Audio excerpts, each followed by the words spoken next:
When you hear the word raptor, what comes to mind first? Is it today's predatory birds? Or maybe you think of a scaly monster with hyperintelligence. Well, what if I could help you paint a different picture for your imagination? This week, I wanted to discuss one of my favorite kinds of dinosaurs. This is an animal that many fans are familiar with, but they may not know too much about them. So, what is a raptor? They are theropod dinosaurs under the Dromaeosaur family. The term raptor comes from Latin meaning thief or abductor. This word conjures images of swift animals like hawks or eagles. In 1964, a remarkable find was made in Montana, which would kickstart the beginning of what later became known as the dinosaur renaissance. The bones of a bipedal, meat-eating dinosaur were discovered, but it was unlike anything paleontologists had seen before. This wasn't a sluggish lizard, but a nimble and lithe creature with a very active lifestyle. A dig team led by Professor John Ostrom, who I can make an entire video just on him alone, were prospecting for fossils when a claw was spotted sticking out from the ground. They found a hand with 3 long fingers tipped with eagle-like talons. They also found sections of the tail, where the vertebrae appeared to have been held in place by longitudinal rows of stiffened, rod-like tendons.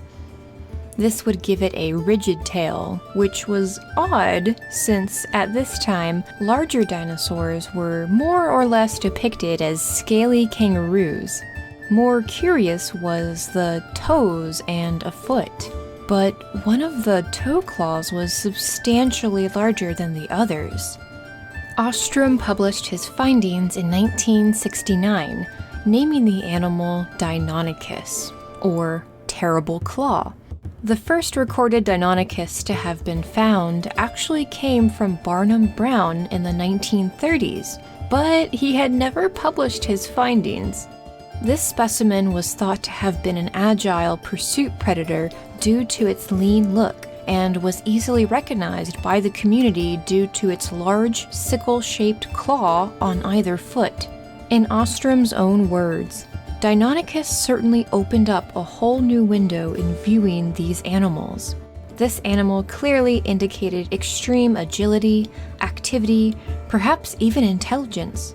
But these were very, very sophisticated animals, unlike our previous image of what dinosaurs were about. Perceptions of dinosaurs had been regarded as slow and stupid since the 1820s.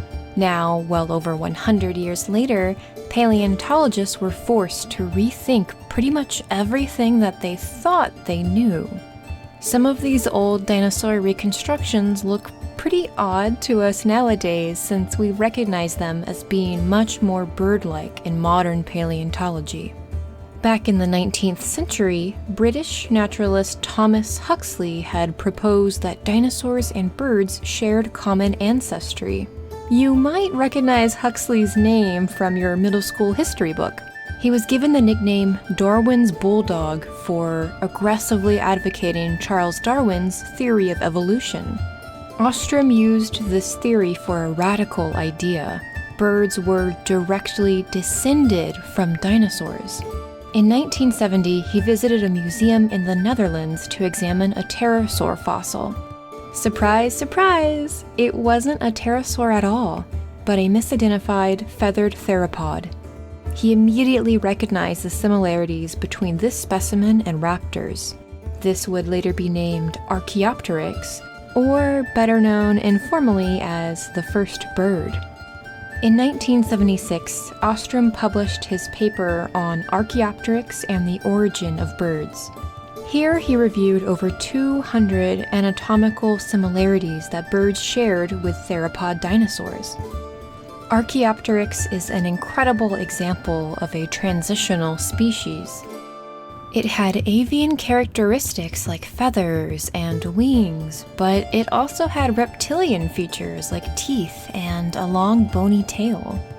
While Archaeopteryx is not a technical raptor in a phylogenetic sense, and the exact branching is still debated, they are so closely related on the family tree that we can pretty confidently say that most theropod dinosaurs, if not all of them, would have had some kind of a feather integument. But there are specimens of raptors with direct evidence of feathers. Microraptor was a very small dromaeosaur from China during the Cretaceous period. Adult specimens are estimated to be up to 77 centimeters long, or about 2.5 feet. Well-preserved fossils of this raptor provide important evidence about the relationship to birds. There are a number of different feathers that modern birds have today. Some of these are for insulation to keep warm, while others are meant for flight. The ones that are useful for flight are known as pennaceous feathers, and these are exactly what Microraptor had. These feathers were long on both of its arms, but even on its legs. They also had a beautifully shaped fan on the end of the tail. In comparison to modern birds, they were most likely not the most efficient flyers. Most birds today don't have particularly long tail feathers, as this creates drag and is honestly not very aerodynamic. At the very least, they would have been excellent gliders in their forest homes. Numerous studies have been done to try and determine exactly how it would have flown. One particular study comes from the University of Southampton in England. They built a 3-foot model and tested the wing capabilities in a wind tunnel. Tests showed that high lifts of the tail fan would have produced stability while gliding, allowing for slow gliding without losing too much height. The dinosaur could glide further with their legs hanging down below the level of their front wings, rather than having all 4 limbs sprawled out in a large X position. So maybe it couldn't fly the same way modern birds do, but wow, this is just such a find. I am so happy that Microraptor existed. Okay, so we've taken a look at one of the smaller raptors, but what's the biggest one? That would be none other than the frightening and amazing Utahraptor. The largest one to have ever been found measures at a whopping 23 feet long and about 5 feet tall at just the hip. This animal was massive, and that cannot be overstated. The curved claw on each of its hind feet were nearly a foot long. While no direct evidence of feathers have been found for Utahraptor, we can once again infer from its relatives that it is highly likely that they were either partially or fully covered in feathers. I hear a lot of debate online as to whether dinosaurs having feathers makes them not as cool or scary, but in all honesty, getting eaten alive by a giant feathered bird frightens me more than an overgrown lizard. Plus, plenty of birds show aggression to people even today. I can't imagine how I'd react to seeing a giant swan with teeth and claws coming after me. And finally, the raptor you have all been waiting for me to talk about. I, of course, mean none other than Velociraptor. Yep, this is the real Velociraptor. They're kind of cute, aren't they? Most are about 6 feet in length and probably weighed as much as a small to medium-sized dog. In 2007, researchers found quill knobs on the forearm of a specimen from Mongolia. These bumps on bird wing bones show where feathers anchor. Their presence on Velociraptor indicate that it too must have had feathers. As many scientists in the paleo community today would say, a Velociraptor without feathers isn't a Velociraptor. If you were to see a Velociraptor alive and well today, you would most likely just think they looked like odd ground-dwelling falcons.